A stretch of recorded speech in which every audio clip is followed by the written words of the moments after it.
Yeah, just a quick review of the Cramer Dorsal Night Splint. So basically, a lot of people are using this if they have plantar fasciitis. One of the hallmark symptoms, it's really kind of diagnostic, is if you get up in the middle of the night or in the morning. First few steps are very painful. That's because the plantar fascia can tighten and contract and kind of stiffen up overnight, and then when you get up and you put all your body weight on it, it just kind of stresses and it's really painful. So in order to avoid all that, the key is to keep the plantar fascia stretched throughout the night, and that's why they've come up with these night splints. There's other reasons people might use these, but one big one is with plantar fasciitis. So this one's a little different than ones that I've seen, basically because it's kind of fixed. So the angle is fixed here. In other words, you can't, once you slip your foot in it, it's kind of like a slipper, you slip your foot in it, the foot really can't go up any higher than that. So if you need more of a stretch than around a 90-degree angle, you really can't get it from this kind of brace.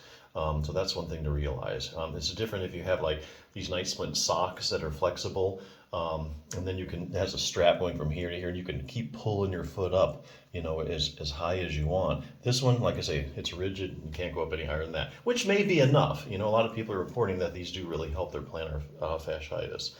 So anyway, so that's kind of the ins and outs of that. The other thing to know is that this does fit either the right or the left.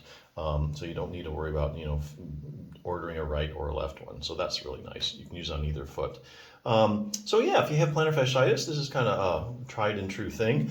I do want to bring up, if you are suffering from plantar fasciitis, a lot of people believe that there is inflammation involved, and there really isn't. That's really a big myth going out there. You have the itis, plantar fasciitis, which denotes inflammation, but that's really kind of a misnomer. Actually, if you read the current literature, they're actually wanting to call it plantar fasciosis. Basically because it's an incomplete healing process. So how do we know that there's no inflammation in plantar fasciitis? Well, the only way you can really know for sure, the gold standard, is if you take a bunch of people, and you take a piece of the plantar fascia out and you look at it under a microscope. And if there is inflammation, what you should find is inflammatory cells. If you don't see any inflammatory cells, then there is no inflammation. There just can't be.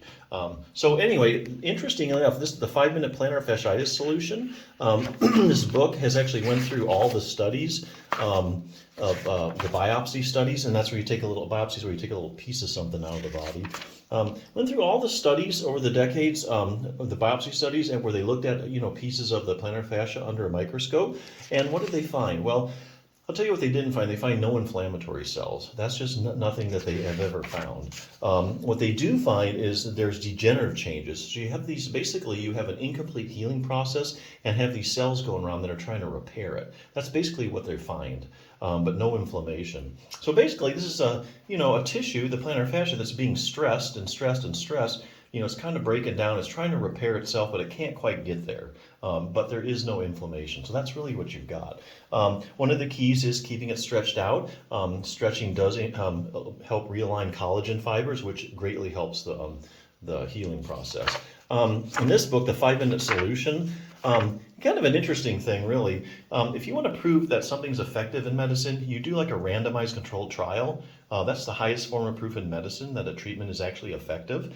There's about 4 or 5 randomized controlled trials showing that this technique in this book is actually effective, and a lot of times it's like 90+% effective. So it's got high success rate. So it's a specific plantar fasciitis stretching technique that you may or may not have done. But the other thing is the timing. This book goes into the timing of it. So it's not just, oh, I've done this stretch before, but it's when you do the stretch that's so important. So there are tools out there that you can use. One of the quick and easiest one is a night splint for plantar fasciitis. Kind of also has a lot of literature to support it. So yeah, if you're looking in the market, check it out.